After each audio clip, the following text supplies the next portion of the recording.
Ladies and gentlemen, boys and girls of all ages, you are now listening to The Perfect Game. My name's Jacob and I play Circle. My name's James and I play Trolls. And my name's James and I play Haley3. I mean Cygnar. We've got this is actually episode 6, and we'll be looking at game 5 of the Welsh Masters, which has got Jake playing Cygnar against Alistair playing Cygnar on Incursion. Alistair's list is Haley3 with a Squire, Thorn, and an Ironclad. He's got a Stormblade Captain, Catherine Lattimore, a Journeyman Warcaster with a Firefly, 2 maximum units of Storm Lances, Stormblade Infantry with the Officer and Standard, and 1 Storm Gunner, and a minimum unit Field Mechanics. It is in Storm Division, which some of you might be familiar with. So they're all immune to electricity, and the Stormblade unit gains advanced move. So what's in the Sloan list? Yeah, so the Sloan list is in heavy metal, obviously, and it's got a Defender, 2 Hunters, and a Stormwall on Sloan, a Charger on Junior, a Charger and a Sentinel on Jake's, and the obligatory many points of free models, including Arlan Strangewayes, I think, who's pretty useful. I've heard he's good, yeah. Yeah, he's quite good, especially when you're Stormwall and just needs a little bit of a patch up.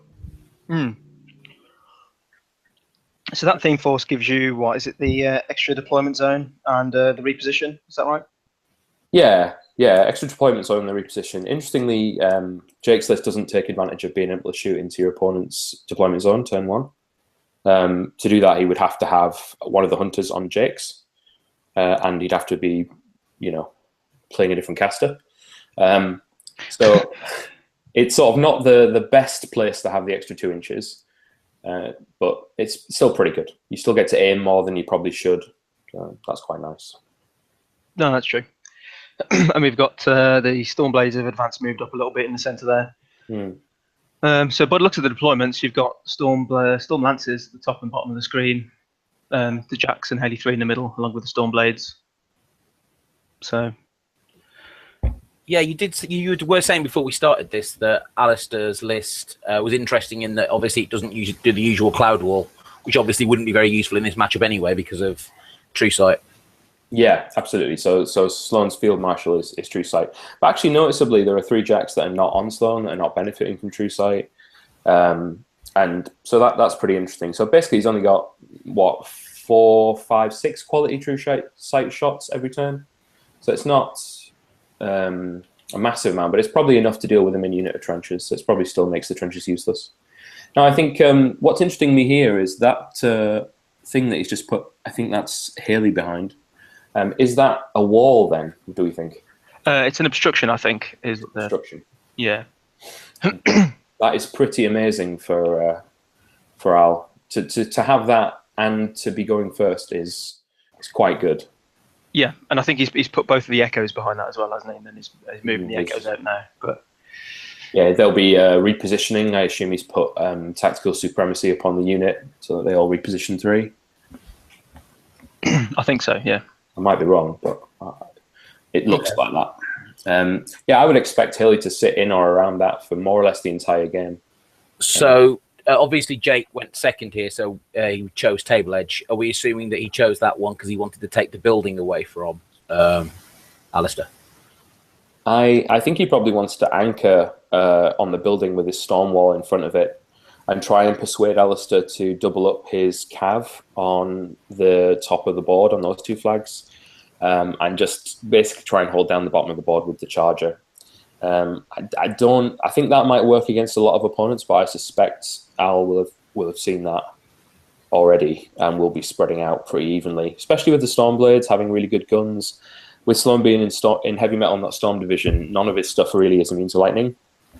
So that means that those Stormblade guns get to POW 16 and their assaults POW 15. That's a pretty reasonable way of killing light jacks. I notice he's got exactly 1 Storm Gunner in the list, which will allow the rest of the unit to automatically hit, which is pretty good. Yeah, definitely. Oh, yeah. Yeah. So, am I right in thinking that Jake's going to be sitting back and trying to just contest a lot while trying to shoot, whereas you're going to get a lot more like aggression and pushing forward into the lines from Alistair with the list that he's got? It's a very interesting question, right? So if you watch somebody like Robin Maukish play a slightly different Sloan list, he has the Cloud Wall, he has more Hunters, he has no Stormwall. He plays it quite conservatively, hangs back, picks things off, takes his time about it. If you watch this sort of list with the Defender in particular, it is very focused on taking away key pieces early in the game. Now, the problem that Jake's got here is that Al doesn't actually have any key pieces in his list other than Junior, which we've just seen a measurement to, I think, and Lattimore. So the Haleys are notoriously hard to kill, and with that obstruction being there, they'll be even harder. So I would expect to see Jake push pretty hard, and maybe try to take out most of a unit of the Cav quite early on. But I wouldn't expect. I'm not sure if I would expect him to feat this turn. I think that will be next turn. Sometimes he does feat bottom of 1. Okay. Interesting thing there with the terrain, just to notice, I assume that's rubble that's covering the top flag. So he's going to get line of sight for all of that. Yeah, I believe that is rubble, yeah. Oh, okay. Oh, that's interesting. But in terms of the terrain, there you've got Stormlancers on the top on a hill, presumably inside Temporal Flux, and then down below you've got the Stormlancers in a forest again in Flux. That what makes them defense 17, is it? Yeah. So you've got base def 13 on the Lances, 2 for the hill and 2 for Flux, and then the blades are base def 12.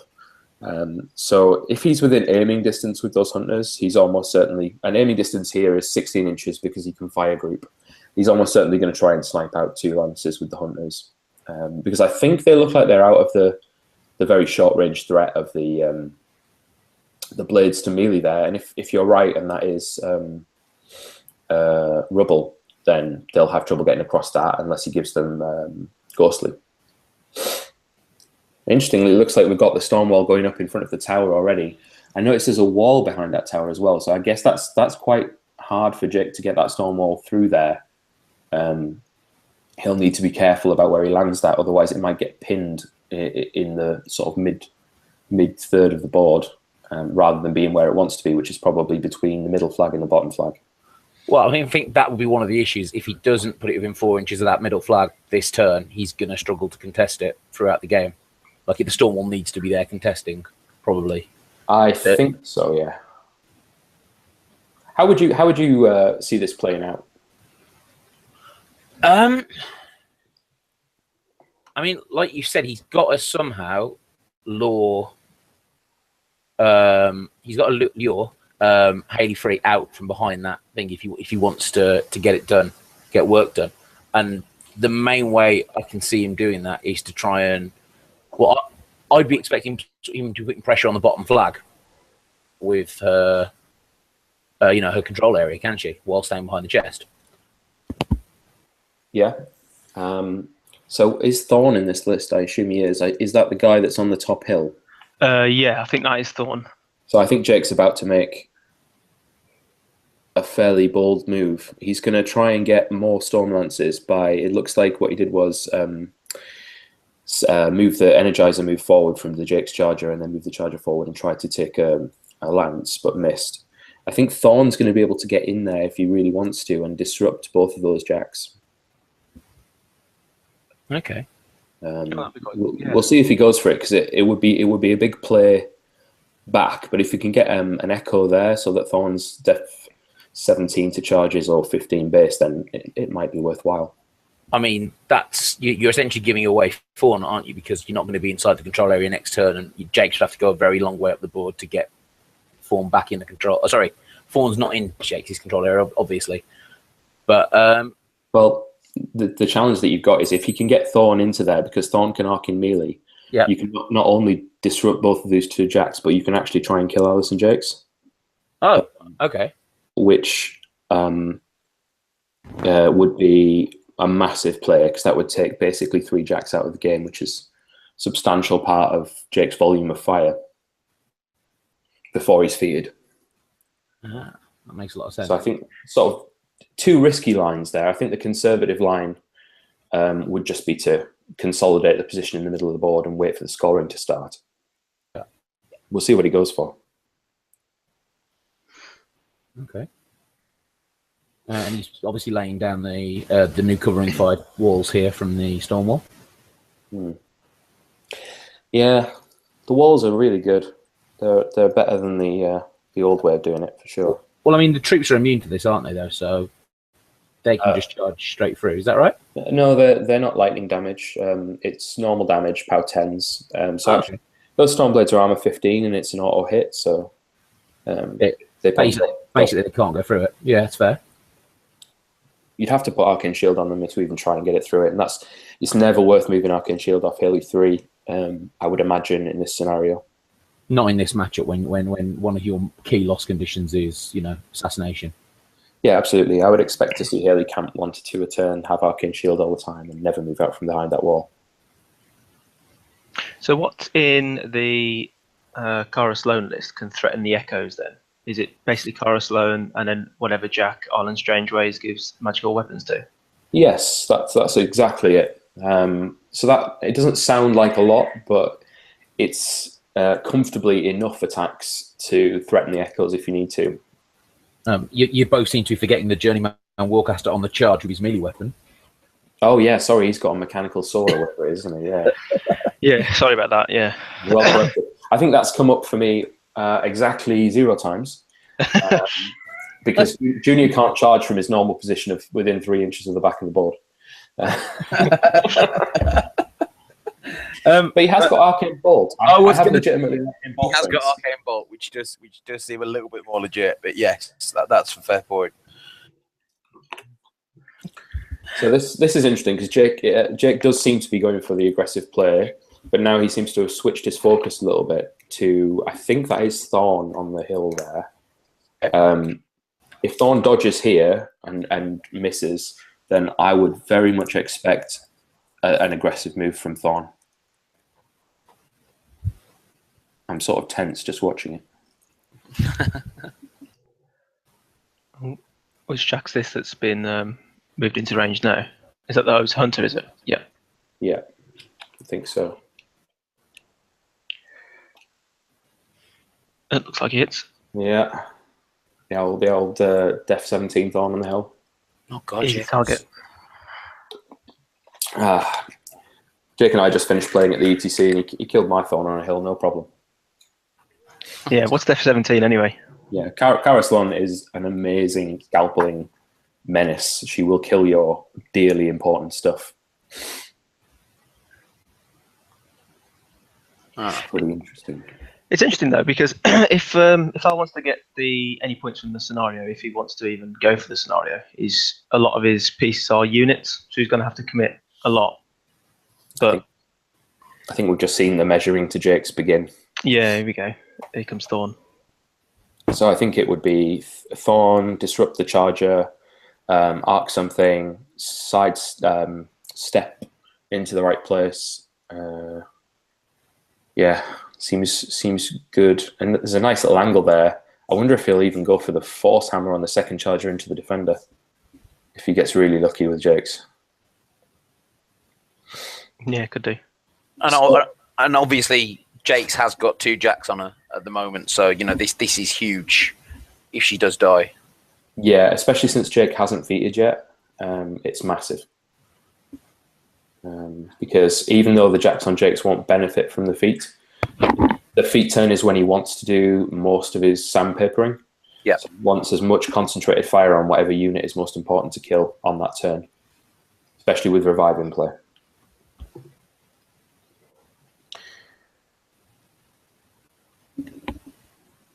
Is that Lattimore back there behind the unit of Stormlancers?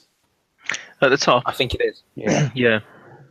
It's interesting that he's doubled down on putting Lattimore on one flank. I wonder what that means for this bottom unit of Lancers. Well, they've both kind of refused the flank, to be completely honest. Like, I know there's a Jack there, but Alistair's not going to be scoring with a unit of 5 Stormlancers. Yeah, exactly. I think that it looks like they're both gearing up for quite an attrition fest. Yeah, as absolutely. opposed to trying to cheekily pinch the scenario. I think the sum total of what Jake did last turn was nothing, though, right? I think he took some shots and didn't get anything. Took some damage. Yeah, that's it. Just a bit of damage on Thorn, I think. I think you can see the damage grid there in the middle of the table. And it's a couple of columns have gone. They're not the Arknode columns, are they? That would be. Doesn't look like it. It looks like 2 and 4. Oof. So nearly the Arknode columns. The Arknodes are 3 and 4. Yeah. So I think he's dodged the Arknode, I think, by the looks of it. Yeah. I mean, I'm sure Strangewayes is knocking about. Assuming he's got him in the list or mechanics or whatever. He's got mechanics. Cool. I think they're fairly central, so I don't know if they could have gotten over to. They're probably right next to him, actually, right back now. So I don't know. Again, though, mechanics. It's another unit. This list struggles to score flags. I would say would be the one thing. And obviously, it's a good list. But the scenario play isn't really on the table unless Jake was playing very, very defensively. Yeah, I mean, it's definitely not the scenario monster that Al's Haley3 list is. But the thing is, Haley3 struggles to lose on scenario. Yes, the echoes. So you can grind so hard with it into the late game. As long as he can use his army as a buffer, a bit like Kane2 and Mark II with the boomhowers and stuff. As long as he can use his army as a buffer and remove some important things, eventually the Haley unit's raw power will get in there, I think. Yeah, absolutely. And like you say, I mean, it's a revival list where you're trying to bring back cavalry each turn. So the fact that that you're playing in the long game, it doesn't bother you. You're not trying to steal a quick win because you attrition most lists better than you. Talking of reviving cavalry, there goes another Stormlance back onto the field. So Jake must have killed one then last turn. I guess he must have got one with the charger at the bottom. I just didn't notice it. Yeah, I think he did. But Right. Thorn has committed at the top. Presumably disrupted that. And I don't see an Allison Jakes on the board anymore. Yeah, she's gone. Yeah. So I think that's an excellent play. I wonder if he's now looking at the Force Hammer or whether he's moved on to something else. The question is the jack that's in front of him inert? Yes. That charger is inert and the Sentinel above it is inert, I think. So after all that wonderful talk that we've had about him not putting a scenario pressure on there, he's now scoring a flag this turn. Did Al not go first in this matchup? He did, yeah. So you're right. You're spot on. So he'll score if he doesn't move up into the contesting range. But I imagine he'll put a pod down over Thorn and disrupt him. Yeah. Yeah, basically. No, that's fair enough. I don't know if Jake had to be as far up the board as he was. I mean, it's a funny one, isn't it? Because the list that he's got is really designed to take away your important pieces and press an early advantage. He really can't afford to be on the back foot with the list. So against a list like Al's list, it's going to be very hard for him to get traction early in the game. So it's an interesting one where you might want to try and realize that this list that Jake's playing is probably needs to play more conservatively than he normally would. But having like Jake's a great guy, and I really enjoy playing him. He just goes balls to the walls most games. It's fantastic to watch, and when it gets there, it's amazing. And don't count it out because he's still got a lot of pieces on that side of the board. He can potentially reactivate one of those jacks, at least the charger, and get that back on the field. It looks like he's risking the lightning damage. And he didn't switch around Arcane Shield. So it sounds like the Stormblades have assault. So it looks like they've maybe assaulted up there. He's shot with the gunner, possibly hit with the gunner. And then it looks like he took a jack off the board with those shots. And the Stormclad looks like it's basing the flag there. So this is a pretty aggressive play from Al. Well, I mean, he's taken a huge part of the force away, and now he's going for the kill a bit. He's certainly just applying pressure now. I wonder if he'd have done this if he hadn't killed Jakes. Well, I wonder what the odds were on killing Jakes, though. It's probably quite high. 2 chain blasts, double deviations, she's armor 13. You get to boost or have natural boosts, so it's pretty high that you get. Would she have likely been camping or? No, because I imagine she did Energizer and Allocate, so she might have been camping 1 at most. Because the Charger definitely received a focus. Got you. And as you said, at armor 18, a boosted Chain Blast is going to do decent damage. Armor 13. She's with the with the 1 transfer. You mean? Transfer. Yeah, absolutely. So now he's jamming him in there to make him deal with stuff, which is a really nice move. Because he doesn't want to use his guns on the Storm Lancers at this point, because the Stormwall is about to be threatened by the Stormclad, plus some charges from whatever's left of that middle unit. So I imagine his next turn he's going to have to try and take out the Stormclad, disrupt Thorn, and kill as many of the infantry as he can. And contest scenario, which means that he's not getting his feet shots out. To be honest, he probably just goes 2 down on scenario, or 1 down. Oh, I know that, but it's going to get out. If he just sits back and shoots with his feet, this could get out of control. Yeah, but he can Storm Pod over Thorn to contest 1 flag, not lose any in his turn, lose 2 in Al's following turn, and then probably struggle to get back, but at least have taken out some important pieces. I think if he doesn't kill that Stormclad, his Stormwall's in a lot of trouble. But we'll see. The man with the master hat is going for it. Absolutely. It just crept into the screen there. Legendary hat. Right. And obviously that wasn't a feat turn from Alistair, I assume. I don't know. I didn't see it. But he might have feated just to get extra accuracy and extra things to get Jake's. Equally, he might not have done because he might have felt it was either in the bag or it didn't really matter. I'd like to think that he felt it was in the bag and he didn't feat, but I think I would have feated there just to play it absolutely conservatively. It's so huge to because it puts you so far ahead. Yeah, I think so. It's the awkwardness of the retaliation here, and the order of activation problems that I think Jake's going to have, especially with that wall just above the storm wall, probably blocking a little bit of a landing zone that he might want. I have literally never, ever seen Jake run his storm wall turn 1. I think we've played 15 times. 12 times, something like that. So it's interesting how different people sort of see it. How come he never usually runs it turn 1? Is it because he can shoot some got shot targets or? Yeah. It's mainly because if he gets turn 1, then he obviously runs it because he hasn't got anything better to do. But if you give him a target, he'll almost always advance and shoot. Which is probably again the right play because the list is built for that. Yeah. And I suppose there is the covering fire as well that comes down. Yeah. If you don't run. Which is not nothing. It looks like he might have a trample landing spot, but I don't. With everything being immune to lightning, I've just realised that Thorn's immune to lightning because of Storm Division, isn't he? So he's not going to be able to disrupt him with the pod. That's huge. Yes, that's a good point. And I think Thorn might actually be fully in the rubble as well.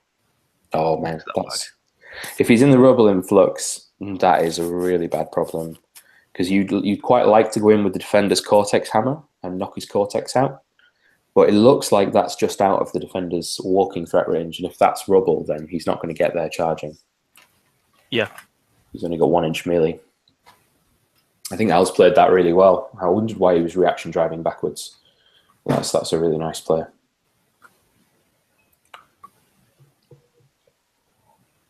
So it looks like everyone basically is within temporal flux as well, with old Haley in the middle and baby Haley at the top. The bottom lances won't be. Yeah, the bottom 3 lances aren't, but they're tying up that charger. Yeah, I think more or less by the looks of it, yeah. He's got his Firefly there, covering off some angles to Haley. Yeah. Waiting for next turn. One of the obscene things about this kind of list is once you start getting the electroleaps down at power 12, you can just accidentally kill a light jack that happens to be nearby. Yeah, because they're only armor 16, aren't they?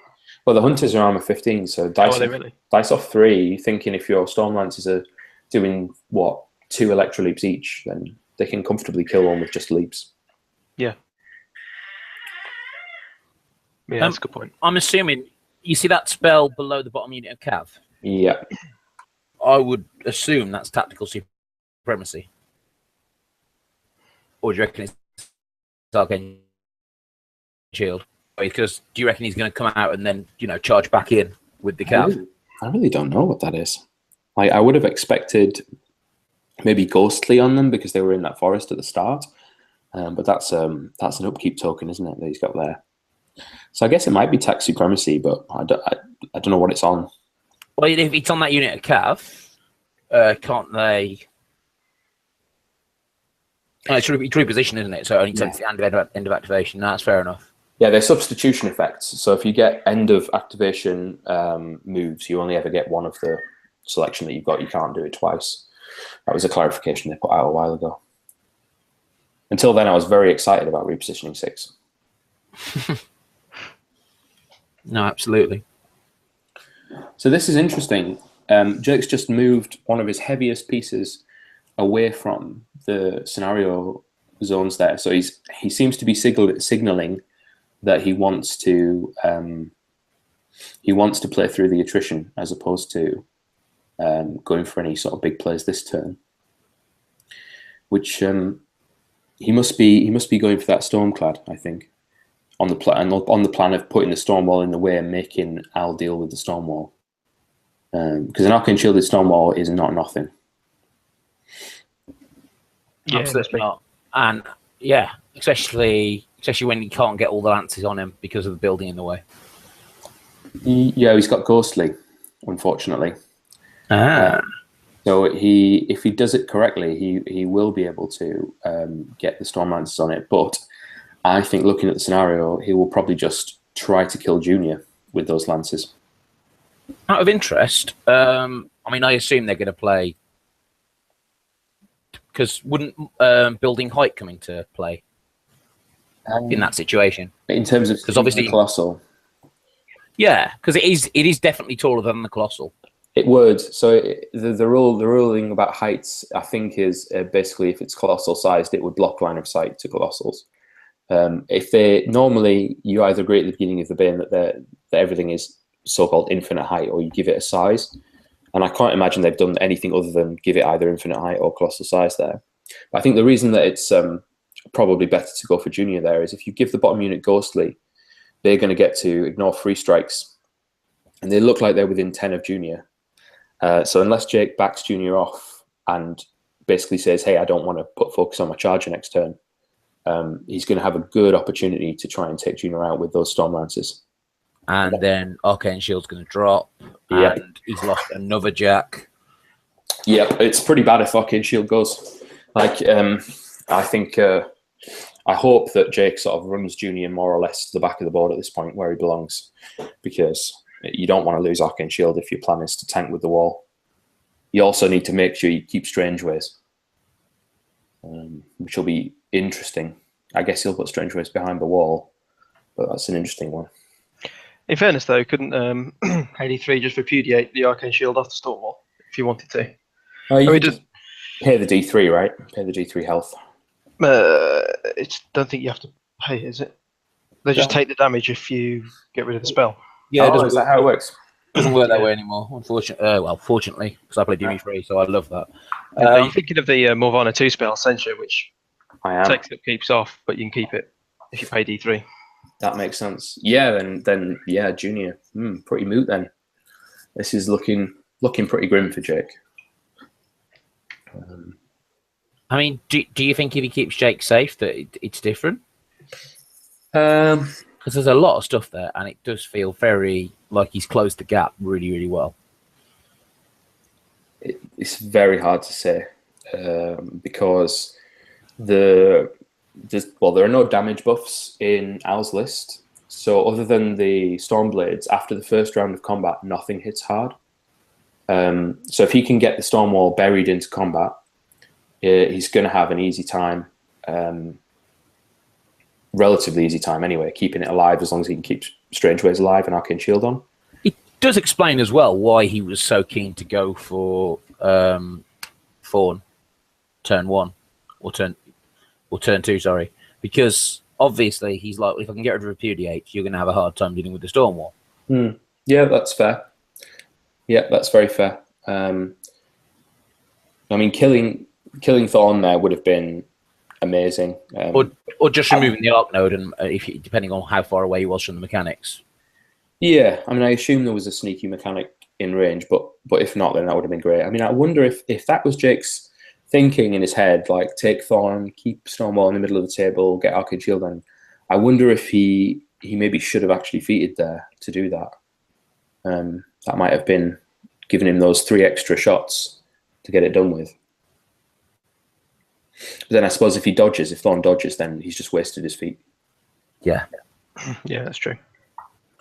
Such a high risk play. It feels like, looking at what you said about Jake needing to scalpel out key pieces, and there not being a lot of key pieces to scalpel out, and due to how safe Haley3 can play this matchup due to the terrain, it does feel a lot like Jake has to take some risks. Yeah, I think so. I think the terrain is massive. If Haley3 had to be standing in the open, this would be a different game. Yeah, absolutely. First of all, he'd have to build Fort Haley, and that's like most of a unit of Stormlancers. and Jake can shoot through Stormlancers. Like, that's what he wants to be doing. Oh yeah, absolutely. You can definitely kill them, but it's less shots. Yeah, I mean, he'd be looking for like a heal, or he'd be looking for anything really, just to try and get his defense even higher. It looks like Strangewayes ran over to that hill, and we're gonna go in with Thorn and try and nail him. Oh yeah, behind the Sentinel on the hill. Yeah. Just working out if he's got line to charge or whether he needs to reaction drive walk. By the looks of it. So what spell do you think he'd cast to make the reaction drive work? Repudiate on the Stormwall. Oh, okay. Makes sense. But actually, it looks like if he just walks, he'll get to disrupt the defender as well, which is... I mean, so Thorn for 13 points is possibly one of the best deals in the game. Because if you look at this game, Thorn has absolutely dominated that flank. Yeah, and he's going to continue to dominate that flank because he just keeps going around disrupting all those warjacks. Yep. I mean, the only downside of that is it might be a bit tricky for him to get Ghostly on the bottom unit. But actually, looking at that, I think that's Grandma Haley in the middle there, so it should be fine. And that Stormwall is going to be surrounded by presumably Stormblades and the Stormclad this turn anyway. So yeah, it probably won't go down this turn, but it'll go to half boxes, I would think. Yeah, time everything's done. Although I suppose it's immune to lightning, so the lightning guns can't hurt it. So it's just the POW 15 melee attacks and a few Stormlance attacks in the Stormclad. But if the Stormclad's still got his sword arm, should be all right. Yeah, especially if the Stormwall's only armor 19 base, is it? Yeah, if he gets it down to armor 19, that's pretty good for our. I imagine we'll see a revive on the bottom unit if its feet turn this turn, as well, to just put another cav into play and be annoying about that flag. There's very little in Jake's army that can get to that flag now. Yeah. Do out of interest, because I don't play a War Machine faction, do inert warjacks contest They flags? do not. They do not. So maybe going for junior is not too bad. Yeah, I mean, if you go for junior, it looks like it would be out of reposition and reach to get back to within 4 of the flag. But assuming that proxy base for the charger is within 4 of the flag, then it doesn't look that far away. So I guess you could try and get Lattimore down there and shoot junior. But to be honest with you, I would just kill junior and plan on getting the flag next turn. Yeah, I mean, because Jake's not moved the junior anywhere last turn. So if you kill Junior, you don't have to kill the Charger. In fact, is that Stormblade Captain behind the Stormclad there? Yeah. By the looks of it. Imagine that he could run to the bottom flag if he doesn't need it for damage on the Stormwall. Yeah, fair point, yeah. Get the point, and then it's really hard to contest that flag then at that point. I suppose you can drop Storm Pods. You can, but you can only drop 3 because they nerfed it. Yeah, and you can only drop 1 a turn as well, and when you're having to contest multiple flags, there's only so many Storm Pods to go around, I suppose. Yeah. Well, once again, like that Stormwall can contest all 3 of those flags in the same turn between its pod and its fat bum. So pretty good. Yeah, true. It's not a bad model. So it looks like Strangewayes has been killed by Thorn. Yeah, that's pretty good. Despite him having 8 boxes. And then there's some damage going on to the defender by the looks of it. By the looks of that damage grid. In goes Lattimore. Yeah. I mean, if that defender's disrupted, then he's not going to be doing a lot next turn because Strangewayes is dead. So you can't do disruption. Yeah. If that defender's disrupted next turn, that leaves what, a Stormwall and Kara Sloan? Yep. To do anything? That seems pretty rough. Yeah, it's definitely not the way that Jake will have wanted it to play out. You know, he'll have wanted to try and nail the arc node on Thorn first turn, get a couple of Storm Lances in the top unit, 1 in the bottom unit, set the line of battle in the middle of the board as he has, and then sort of wade into combat after that. But losing Jake's was huge, and then Thorn having a disruption spear is absolutely massive here as well.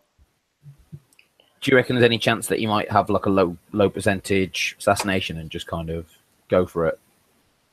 Do you reckon there's anywhere he can get a shot on her? His Stormwall has 16-inch range guns. The only thing that's limiting where Haley wants to go is her 8-inch command. Oh, here we go. Ghostly, getting some charges. So boosted to hit, def 14, so no camp on the junior, so the junior should be going down here. I'm surprised he didn't put all of them into junior though, because once he kills junior, that charger would just go inert. I guess he couldn't see him with the other 2. He definitely couldn't see. He definitely couldn't see him with the one that's closest to his table edge. Yeah, because that came from the center of the board. Oh, interesting. He's not dead. But you've got the mechanics in the top flag. They've all ran within 4, and there's 1 in base to base. So that's a point. Yeah, it looks like he'll score just the 1 here then, just on the top flag. Yeah. I imagine that Stormwall's within 4 of the middle and it's not going to go down this turn. And the Charger's not inert, so the bottom flag isn't scoreable. The Stormclad has just moved behind the Stormblades, by the looks of it. And it's not gone into the Stormwall. That's very interesting. That's I think that's a play of avoiding the assassination, because I guess the Stormwall would need to move into approximately that area to get range, but it looks like that's within 16 to me, but sometimes it's hard to tell. Absolutely. Colossals can't aim when they're in melee, so you'd have to do this at Rat 6 rather than Rat 8, which is substantial. I mean, it's starting to look like that obstacle they might have agreed it's infinite height, the one that Haley's behind. Oh, if they've agreed that's infinite height, then I mean that's an absolute lockout, I think. Yeah. Yeah, I think so. An interesting question actually on the Stormclad. How much focus is it to upkeep the echoes every turn? It's 2 for each echo, so 4 in total. So is Haley's focus 8? Is she? She is. So it'll be 4 focus remaining, and if she upkeeps whatever spell she might be upkeeping and wants to cast Temporal Flux, is that 2? Flux is 2, yeah. And then if Grandma Haley wants to cast Ghost Walk and Revive, I suppose it doesn't leave much focus left to give to the Stormclad. Yeah, so the Stormclad would power up for 1. It gets 1 from being within 3 inches of a Storm Knight. Oh yeah, I forgot about Accumulator. Yeah. Any echo can allocate to him as long as they're within control range. So normally what would happen is Grandma would cast a 3 focus spell, allocate 1 to the Stormclad and not make any attacks, so she stays incorporeal.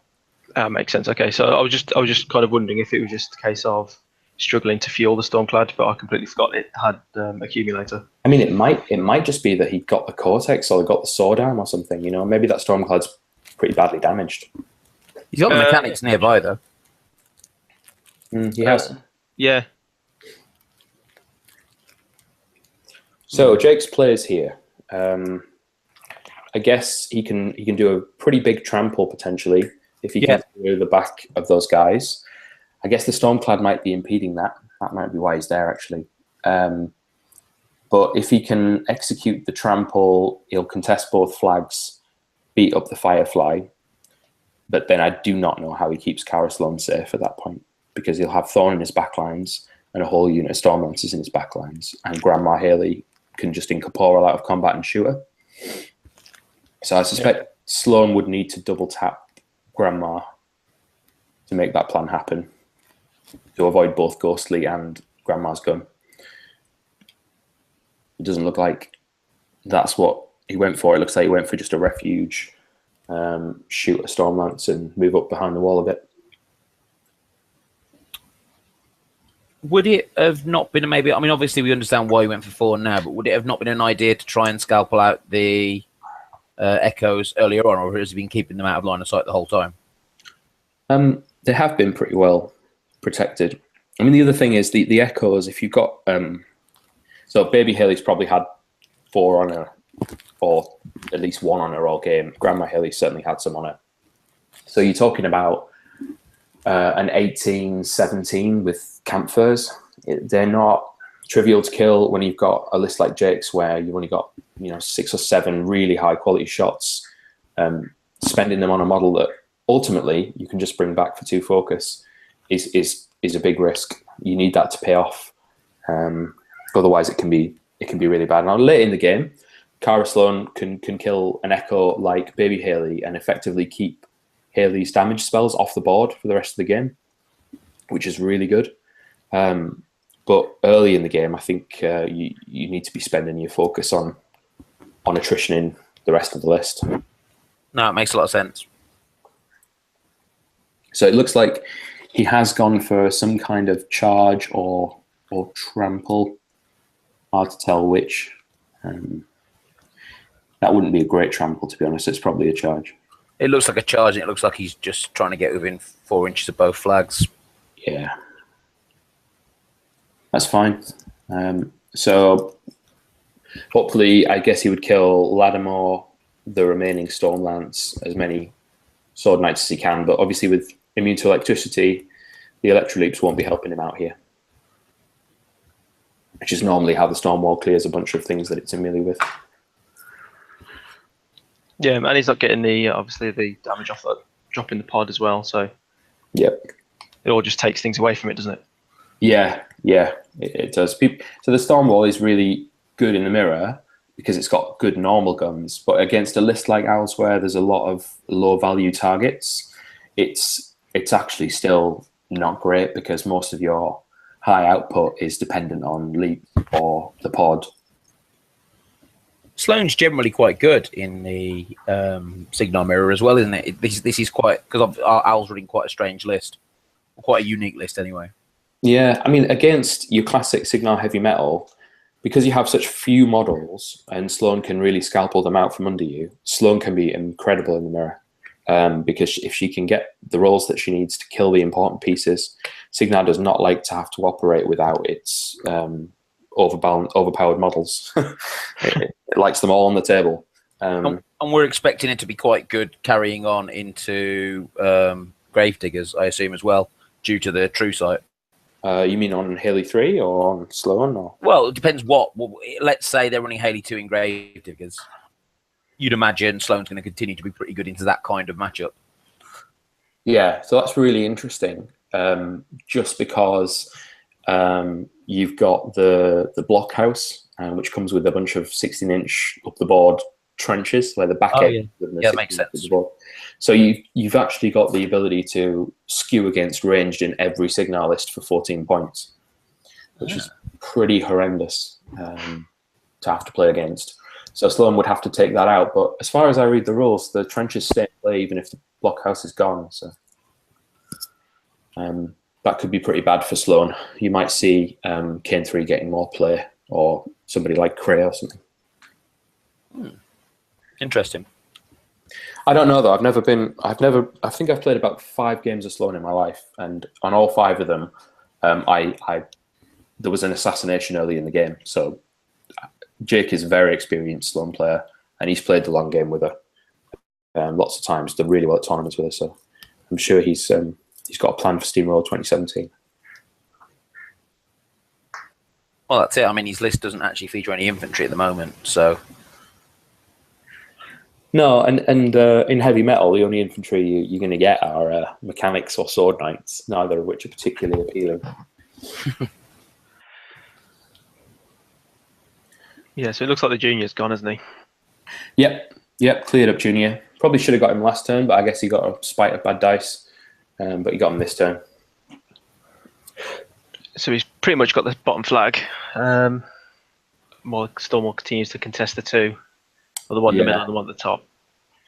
I mean, with Revive in play and Sloan only having 1 shot in this list, it's actually now impossible for Jake to take that bottom flag from Al. Al could just back off, revive 1 lance every turn. Sloan can kill 1 lance every turn.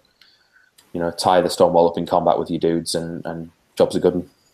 Yeah, and I mean, he could even run the captain there this turn, I imagine. Yeah, possibly. Yeah, I think the captain runs 10, so I don't know whether he could get there, but those flags are 12 apart, so definitely not. Okay. I think he runs 10, but he might be speed 6. Yeah. Speed 5, Stormblade captain. Cool.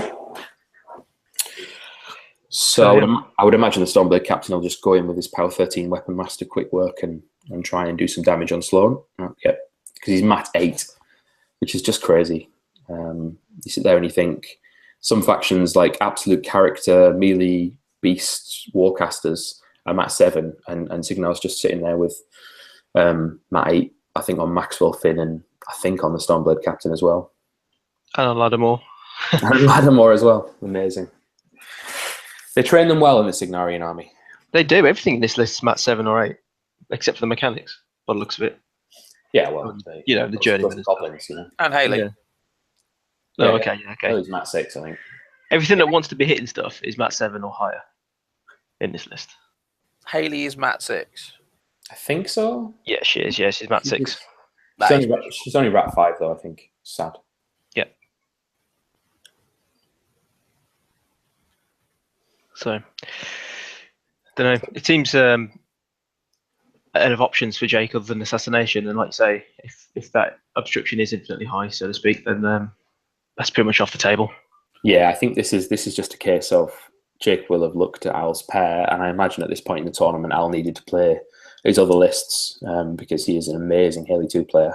So I would imagine he's played Haley3 a fair bunch in this tournament, and he's probably gone right. Well, I'll drop Haley3 and try and get there, and Jake has drop Haley3 and try and get there, and Jake's expected Haley2, which his Stormwall list is quite good into, and he's got beat in the matchup process in many ways, I think.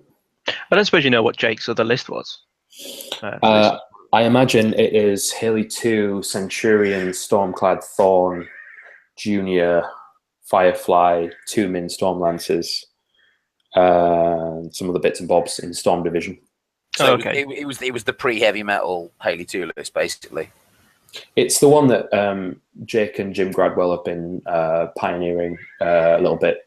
You've got the Centurion in there to make you better into some of the matchups that have difficulty with high armor, so turn off Wormwood's easy strangleholds and that kind of thing. No big massive target. Just lots of attacks, lots of medium quality attacks. It's sort of a toned down version of what Al is doing here, really. But Al's sort of gone full on with it. I was just wondering if the second list maybe played a part. If it was Storm Division, you just kind of looked at it and just kind of thought, well, I'll drop Storm Division so I don't get electrolyte to death.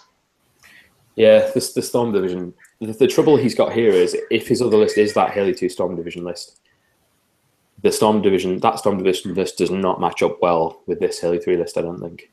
Because obviously the guns are all useless. Yeah, true. And this one has Stormblade Infantry, which are really good once the battle has been joined. And it's got Stormblade Captain, which means those infantry can charge through the Storm Lances. And he's bringing lances back. And he's got +2 death on everything, so it's very good. Yeah. So everyone was complaining about who's the good infantry caster in. They were looking at strikers and Maddox, and actually the answer is just Haley3. The answer is always Haley. Doesn't matter what the question is.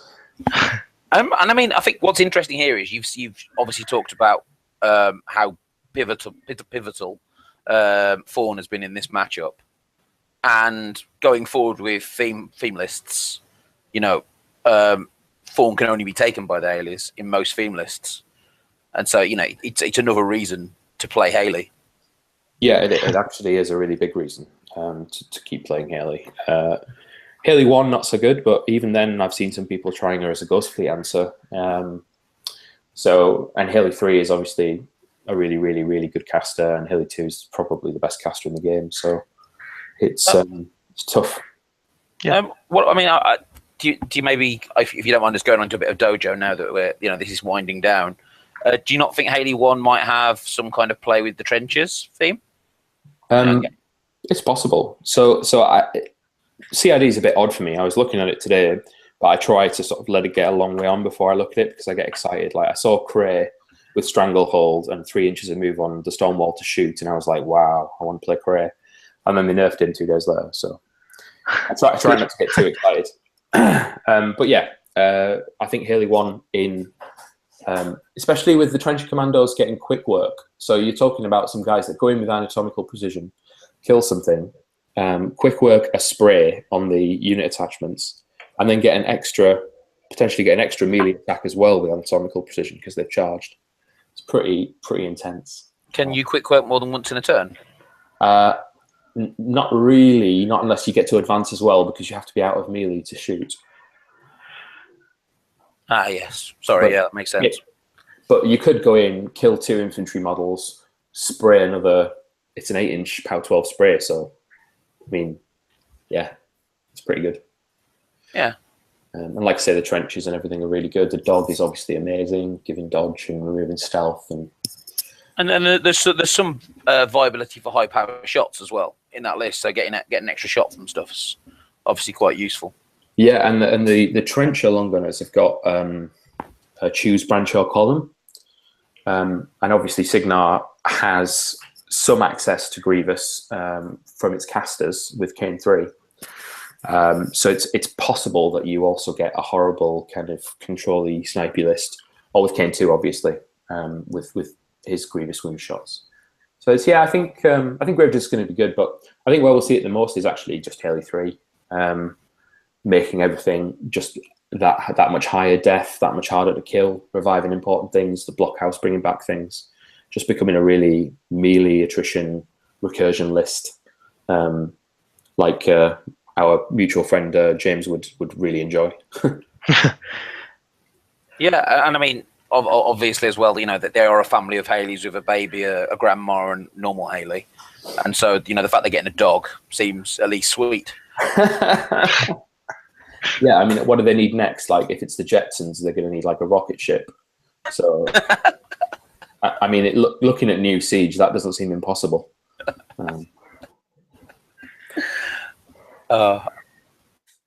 Yeah, and I mean, this I don't give many ideas. They're gonna get flyers into War Machine. Not looking forward to that. It looks like this Stormwall is going down. So it's lost half its grid by the looks of it. It doesn't really matter if it goes down this turn or next turn. Because Strangewayes is dead, so you're not going to get the repairs. I assume Defenders disrupted again. Kara can't really move out from behind that wall. Those Stormlancers are now scoring on that flag. So it's we're well into the long game here, and Al's looks like he's just sitting back and relaxing. He's just not making mistakes, is he? He's just saying, I've got this unless something ridiculous happens, so let's just play the game and just grind out a win. So I'm always impressed when I watch Al play, right? So I went up to him at last year's UK Nationals and I said, how do I get better, Al? Like, show me how to play.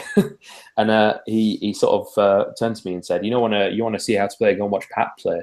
He never makes a mistake. But watching Al recently, I've not really seen that many mistakes. They've both got a really tight game that they just make the right moves relatively quickly, in the right ways, and put you under a lot of pressure. I think that's what Jake's getting here. He's just, he's being picked apart a little bit. Yeah.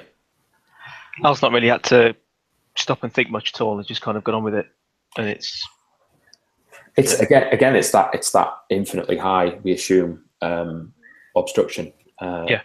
I mean, we have to assume that because surely he'd have gone for it, if not by now. Or he'd have been behind the forest. One of those two things would have happened. That side of the board is actually fairly amazing for Al. I'm maybe thinking that Jake might have wanted to pick the other side. Yeah. I wonder what was going through his thoughts when he was thinking that, because Hunters with Pathfinder sitting in a forest seems pretty good as well. Yeah. Seems like that building would kind of disrupt Al's list a bit more. Oh, there we go. Shook hands. Game over. Yeah. Yeah. So Alistair will be going forward to its semi-finals next, I believe. It is, yeah, and he is in that one actually, yeah. All right, awesome. Playing one of the French lads, playing Cador. Cador. Nice. Yeah. The only theme list the thing, not streamed. The only game with no theme list. The thing you really have to understand is at this point on, it's going to be a lot of Cygnar in the matchups that are left. Yes. Because this is a UK tournament and we're in the last 8. Yeah, which is more or less 50% Cygnar, right? Like, I don't think I've ever gone to a tournament and thought, oh, maybe I can win Best in Faction. Like, it's just never happened. All my friends have won Best in Faction. But as a Cygnar player, you know how it's going to go down. Al's going to turn up. Pat's going to turn up. Jim, Jake as well, very good player. It's just full of top players playing the faction. And I think some people sort of see the models and quite rightly think they're very, very good. But what they forget is they're also being played by amazing players who have played. I would imagine Al has played hundreds of games of Haley3 and Cygnar. So it's just very well practiced. Yeah, and it shows really, to be honest, on the when you watch the games. So thanks for coming on anyway and lending us your expertise in Cygnar. Yeah, anytime. I think he's got. Yeah, it was good. As you say, me and James only really know Trolls and Cycle, so. Oh, I think James is trying to say something. I think he's gone. Has the internet kicked him off? Is it? It's possible. Oh well, we'll have to call it there anyway. You're more than welcome to come on for any of the others. Yeah, good luck to. We've got another 2 Cygnar games in the works, so yeah, it'd be great. So thanks everyone for listening. Yeah, thanks again, guys.